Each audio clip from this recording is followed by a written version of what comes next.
Sport, la 6e journée à la Ligue nationale de football a vécu des matchs palpitants hier. À Kinshasa, au stade Père-Raphaël de la Kétule, V-Club SA a battu RCK sur un score de 3-0 et à Lubumbashi, au stade de Kamalondo, le tout-puissant Mazembe a fait un match nul face à Sangabalinde. Une centaine de journalistes des médias quinois ont échangé avec les agences des Nations Unies sur le fonctionnement du système des Nations Unies. Il s'agissait d'une séance d'information et de formation pour ces derniers afin d'accroître leurs connaissances sur cette institution internationale.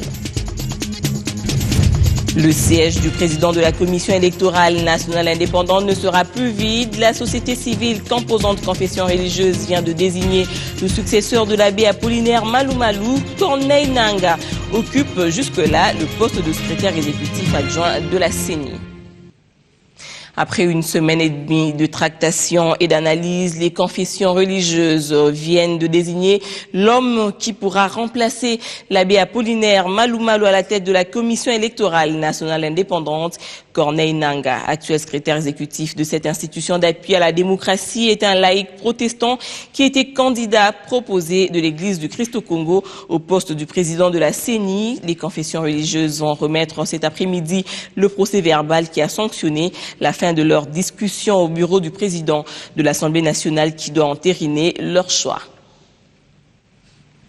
Sachez que la date du 24 octobre est retenue pour le début des festivités des 70 ans des Nations Unies. En prélude des festivités, toutes les agences de l'ONU œuvrant RDC ont échangé avec les professionnels des médias sur les voies et moyens d'améliorer les partenariats. Plus de 100 journalistes ont pris part à cette rencontre. Christian Elongo était de la partie. 24 octobre 1945, 24 octobre 2015, l'Organisation des Nations Unies fête ses 70 ans d'existence. Une commémoration très significative pour la RDC qui a adhéré à l'ONU dès son indépendance et a sur son sol la plus grande mission onusienne au monde. 70 ans après sa création, il est donc temps de faire l'autopsie. Cette institution onusienne qui a servi le monde pendant 7 décennies arrive à un moment où nous avons besoin tous ensemble de réfléchir sur comment l'adapter aux défis du XXIe siècle. Et en cela, je ne trouve pas de meilleur lieu pour commencer cette discussion qu'ici au Congo, un pays qui a un compagnonnage de plus de 6 décennies avec les Nations Unies et où il y a une histoire commune, il y a un vécu commun et il y a, comme un de vos collègues l'a dit, une sorte de destin commun entre la République du Congo et les Nations Unies. En marge de cet anniversaire, la représentation de l'ONU en RDC a voulu échanger avec des chevaliers de la plume afin d'améliorer les partenariats. On fait tellement de choses qu'on a bien conscience que vous ne pouvez pas parler de tout, que la presse ne peut pas parler de tout. Il y a 22 agences et une mission de maintien de la paix.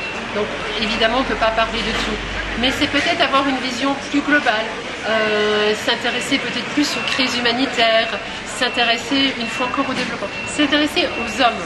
Mais c'est à nous, Nations Unies, de vous donner envie de vous intéresser à nous. C'est à nous de vous convaincre que notre intervention sur le terrain fait la différence. Des échanges primordiaux pour les journalistes qui sont les premiers acteurs dans la vulgarisation du rôle de l'ONU dans le maintien de la paix. La ville de Béni, dans la province du Nord Kivu, connaît une situation d'insécurité depuis quelque temps, situation déplorée par la MONUSCO. Elle l'a fait savoir lors de la rencontre avec la presse d'hier. S'agissant du processus électoral, elle se dit prête à soutenir le pays. On écoute le représentant spécial du secrétaire général de l'ONU, Aïe Mamadou Diallo.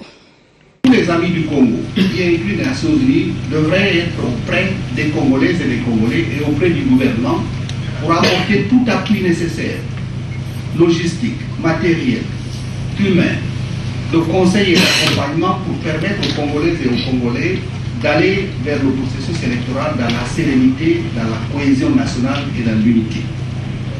Pourquoi il est important? C'est parce que l'élection, c'est une occasion de se retrouver.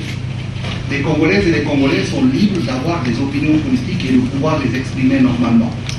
Mais tous les Congolaises et tous les Congolais ont un socle commun qui leur est cher, qu'ils aiment tous leur pays, qu'ils veulent un Congo souverain, démocratique, indépendant, dont l'intégrité territoriale est garantie. Ils veulent un avenir pour leurs enfants. Pour les Nations Unies et pour les autres partenaires du Congo, Notre ambition, c'est également de renforcer les capacités et les compétences des structures nationales dont le Congo s'est doté et qui sont chargées de conduire le processus électoral. Et je veux parler de la Commission électorale nationale indépendante et de ses démembrements provinciaux. Ce travail d'accompagnement, d'appui technique et de renforcement est déjà en cours. C'est aussi notre contribution pour créer les conditions pour que le jour où les Congolais et les Congolais s'accordent sur un calendrier électoral, il peut être déroulé tranquillement au plan technique.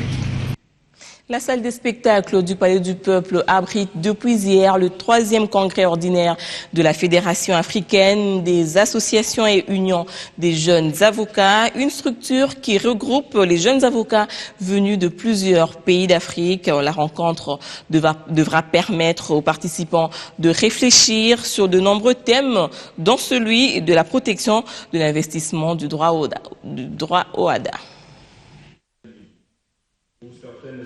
Ils ont momentanément abandonné leur toge noire pour prendre d'assaut ce mercredi la salle des spectacles du Palais du Peuple.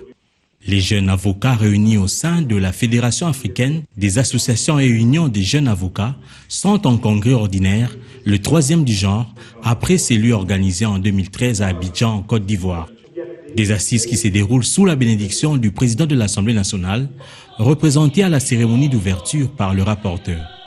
L'avocat est au cœur de la société, il intervient dans tous les domaines, il est avec les familles car elles se déchirent, il est à côté des victimes ou des prévenus dans les procédures judiciaires répressives, il assiste les salariés et les employeurs pour que la justice soit faite dans les conflits du travail. La FAUJ peut également compter sur le gouvernement de la République. Notre pays ne peut que saluer et soutenir cette heureuse initiative de la FAUJ, dont le but primordial est de créer un espace d'échange entre jeunes avocats du continent. Et l'un de ses objectifs majeurs étant la promotion et la défense des droits de l'homme. Plusieurs ateliers sont organisés lors de cette rencontre, notamment celui ayant trait à la pratique et exercice de la profession et la protection de l'investissement par le droit au ADA. Ce congrès qui regroupe plusieurs jeunes avocats venus de plusieurs pays d'Afrique se clôture ce jeudi. La Direction générale des douanes et accises, en collaboration avec la Régie des voies aériennes, ont intercepté des points d'éléphants et de rhinocéros blancs, des espèces animales interdites de commercialisation et qui prenaient la direction du Vietnam. Joli coup de filet ce mardi à l'aéroport international de Ndjili.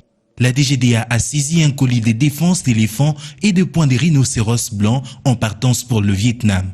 Ce forfait serait l'œuvre d'un sujet vietnamien qui s'est volatilisé dans la nature. Il partait avec, il n'a pas ni payé les droits de douane, moins encore, il est allé prendre des produits qui sont prohibés, des espèces que l'on protège, qui doivent faire office de tourisme dans notre pays, une industrie qui doit se développer pour le bien du pays. Donc nous remercions la RVA et nous demandons encore davantage que cette collaboration soit de mise pour que nous puissions démasquer davantage tout cela qui viennent pour détruire notre pays. La RVA, qui a concouru à la saisie de ce paquet, assure que désormais aucun contenant de produits interdits ne pourra passer les frontières congolaises. Nous ne savons pas de quelle manière ces histoires avaient été checkées sans qu'on puisse les découvrir. Comme j'avais dit tout à l'heure, c'est grâce à la formation au niveau des experts sur l'imagerie radioscopique. Donc cela nous a permis, à nos agents, à nos travailleurs, à nos étrangers, et particulièrement sur la machine, de découvrir en un clin d'œil que ça, c'est une matière prohibée. Raison pour laquelle on a arrêté. Hier, quand on n'avait pas ces machines là-bas, bon, nous pensions à ce que ces histoires passaient, parce qu'après le bagage checké en ville, on les embarquait directement dans des conteneurs et ça entrait dans les avions et ça partait. Pour aujourd'hui, mes amis, rassurez-vous, soyez-en sûrs, rien ne pourra passer sans que nous pourrions le détecter.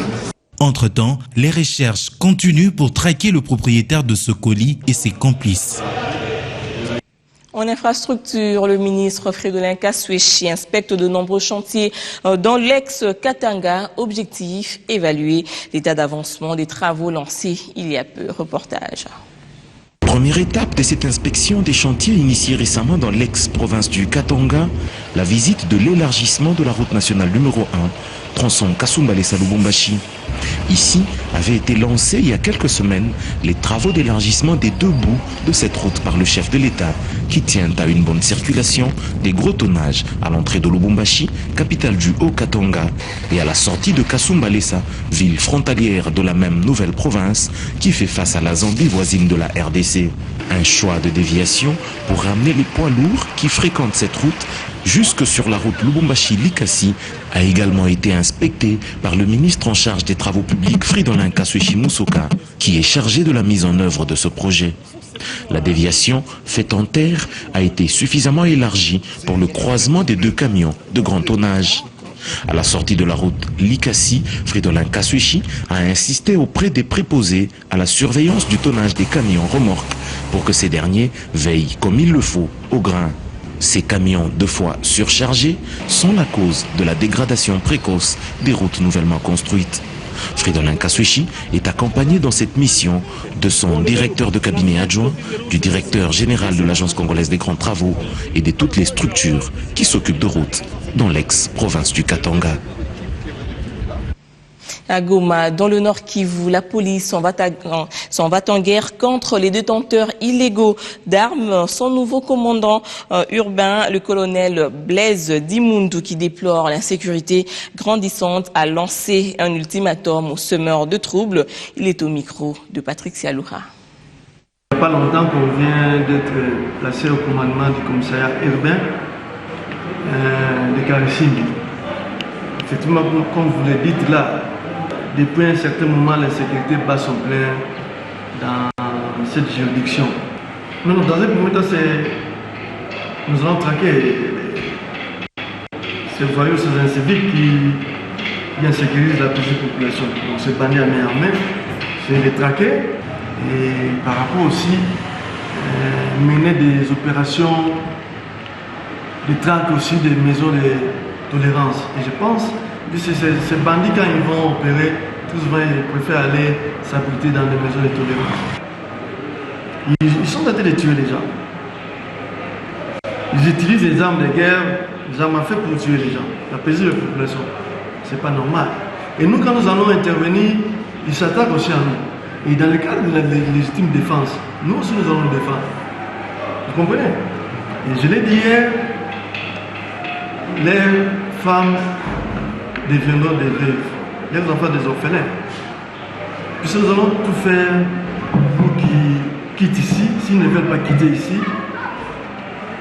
Et la suite, vous l'aurez, hein, qui vivra verra. Donc, à la population de Goma de se tranquilliser, de continuer à faire confiance à la police. De pouvoir dénoncer toutes les personnes suspectes. De dénoncer aussi les endroits suspects. Les endroits où on vend les boissons prohibées. Puisque vous savez, ces bandits-là, quand ils sont en état normal. Revenons à Kinshasa, où les magistrats ainsi que leurs auxiliaires sont la cible des réflexions et partage d'expériences sur le traitement et suivi des infractions et contentieux forestiers hier à Kinkole, organisé par le Fonds mondial de la nature. Ces assises seront sanctionnées par de recommandations pertinentes en vue d'un investissement solide. Bibi Chmboua. La lutte contre le commerce illicite de ressources naturelles va s'intensifier sur tous les fronts. Les magistrats s'y investissent et décident de mener une vulgarisation plus large de la législation forestière. Et pour une bonne appropriation des pratiques favorisant la maîtrise de recettes qui échappent au trésor public, les magistrats et leurs auxiliaires se sont retirés à Kinkole pour des réflexions et partages d'expériences sur les traitements et suivi des infractions et des contentieux forestiers en RDC. Dans l'application de loi, il est dit nul n'est censé ignorer la loi. Il faut seulement l'appliquer. Or, ce principe-là ne convient pas dans la gestion des ressources naturelles. L'administration doit absolument prendre un autre point, à savoir l'implication des parties prenantes. Or, cette implication passe par la sensibilisation. Or, vous savez que les magistrats, la magistrature, les instances judiciaires sont maîtres de l'application de l'eau. Et il faut donc absolument aller vers les sensibilisations. Nous ne disons pas que jusque-là, ils n'ont pas bien appliqué, mais ce que nous cherchons, c'est l'amélioration de l'application. Organisées par le Fonds mondial pour la nature et autres partenaires, ces discussions produisent déjà des effets avec des statistiques intéressantes. Partis de 0 à ce jour, l'on compte 380 dossiers de grumes saisis qui sont en cours de traitement au parquet. Aujourd'hui, on a saisi autant de grumes appartenant à X personnes, mais cette personne-là ne se présente pas, c'est plutôt l'acheteur qui se présente. Et donc là, on invite plutôt l'attention du parquet pour qu'elle puisse encore creuser davantage pour que le dossier évolue.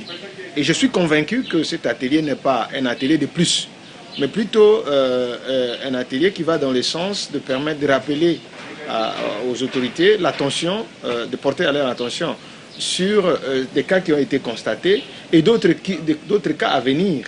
Une opération complexe au regard des infractions, le parquet promet plus d'amélioration. Il y a des préalables. Il y a une instruction préjudicielle qui doit précéder l'instruction juridictionnelle. Nous pensons que dans les 6 mois qui vont suivre, vous allez constater. Nous vous appellerons pour faire l'évaluation. Vous allez constater que nous allons faire saisir le tribunal. Eu égard des immenses ressources exploitées illégalement en République démocratique du Congo, cette opération nécessite un dispositif de collaboration entre différentes institutions. Parlons de ce geste de bienfaisance posé par le président du CNC, Congrès national du Congo. Pius Mwabilou a volé au secours des élèves du complexe scolaire La Cruche d'Or dans la commune de Limete. Cet acteur politique a payé le minerval de tous les élèves dont les parents éprouvent des difficultés financières pour s'acquitter de ce devoir. Mettre l'homme au centre de tout n'est pas un simple slogan au parti de Pius Mwabilou Mbayumukala, mais une réalité palpable. Ce mardi, le président national du Congrès national congolais est allé palper du doigt les réalités auxquelles sont confrontés les élèves de l'école La Cruche d'Or à Kingabwa, dans la commune de Limete. C'est dans des conditions difficiles que ces élèves étudient. Sur place, le constat était déplorable. Pas de salle de classe viable, manque de pupitres, insuffisance d'enseignants, les élèves ont tassé comme dans une boîte, partagent un local par 2. Si je suis venu ici, les enfants, c'est pour vous soutenir, pour encourager vos parents, pour que vos parents ne se sentent pas abandonnés, pour que vous sachiez que dans ce pays, il y a des papas qui ne nous ont peut-être pas mis au monde, mais qui pensent à nous. Avec le directeur, avec le promoteur et les professeurs, pour qu'on voit dans quelle mesure on peut augmenter encore le nombre d'enseignants et dans quelle mesure nous pouvons essayer de vous soutenir, même avec des objets matériels. Cet acte de générosité posé par Pius Mwabilou a fait la joie des élèves de l'école La Cruche d'Or qui n'ont eu qu'un seul mot. Merci. Merci, l'honorable. Construit sur un endroit marécageux au bord du fleuve Congo, dans un quartier populaire de la commune de Limete, appelé communément Grand Monde, l'école La Cruche d'Or reçoit les enfants les plus démunis de la commune et même des îles voisines. Et récupère aussi les élèves qui n'ont plus l'âge de l'école primaire, notamment la 5e et la 6e primaire, pour le rattrapage. Autre chose à présent, la banque kenyane Equity Group Holding fait désormais partie du capital de Procrédit Bank Group, un nouvel associé dans la présence est fort salué et qui pourra contribuer dans l'objectif de l'inclusion financière.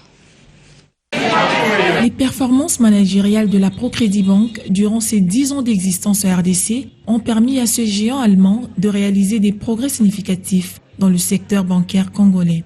Ces perfectionnements s'expliquent par l'entrée d'Equity Group Holding dans le capital de la Procrédit, une implication jugée salutaire qui va booster l'inclusion financière et la confiance des investisseurs étrangers. Ça permet à la banque de prendre un élan nouveau et c'est pour les meilleur service de notre clientèle. Donc nous pensons réellement que c'est une très très bonne chose pour le développement de la République démocratique du Congo. Le développement de la RDC est très très positif.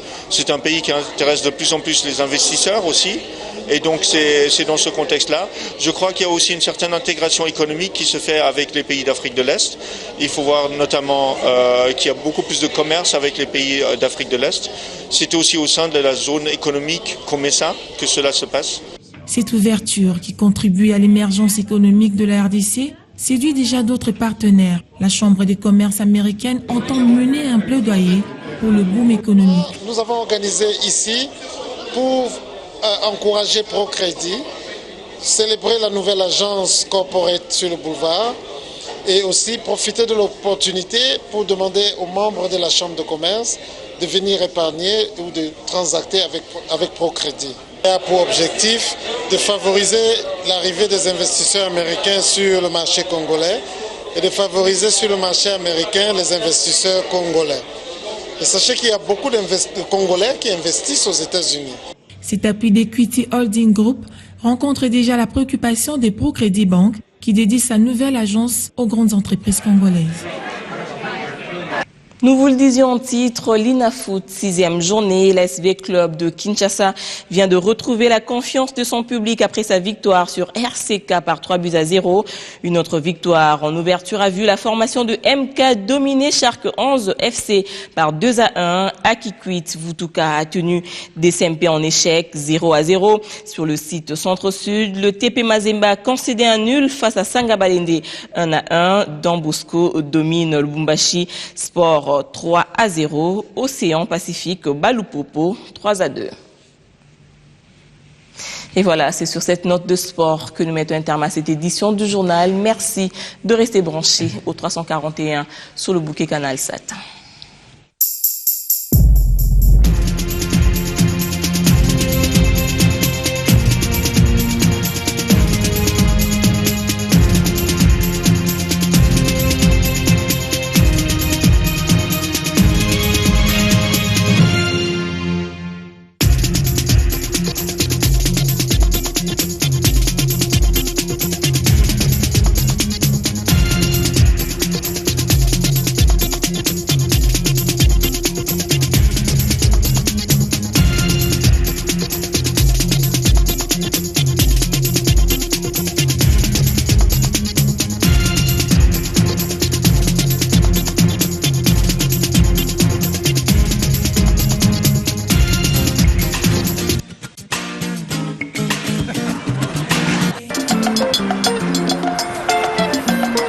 Bisso 2015.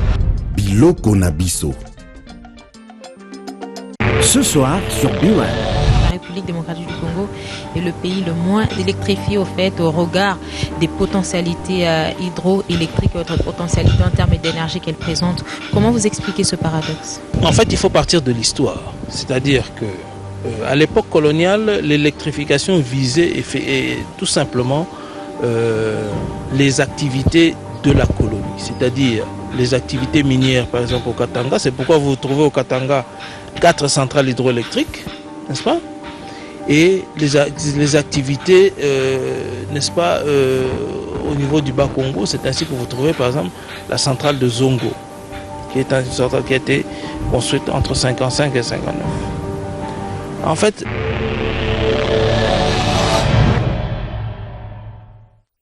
ce soir sur B1. Sarah, est-ce que vous auriez la même sensibilité si vous n'étiez pas femme? Vous avez parlé, je vous ai suivi attentivement, la vulnérabilité des femmes. Les femmes sont exposées à beaucoup de problèmes aujourd'hui suite à leur caractère, le fait d'être femme. Est-ce que vous-même, si vous n'étiez pas femme, vous auriez cette même susceptibilité de pouvoir lutter contre ces injustices? Oui, même si je n'étais pas femme, j'allais toujours avoir cette sensibilité de lutter pour cela. Parce que la souffrance me révolte. Je n'aime pas voir les gens souffrir.